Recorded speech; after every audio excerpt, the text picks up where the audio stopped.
पहाटे पहाटे मी स्वप्न पाहिले, पांडुरंगाच्या चरणी फुले वाहिले.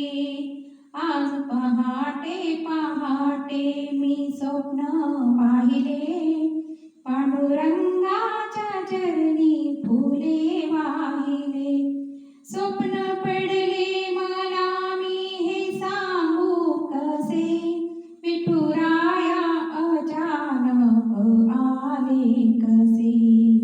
स्वप्न पडले मला मी हे सांगू कसे, विठुराया अचानक आले कसे.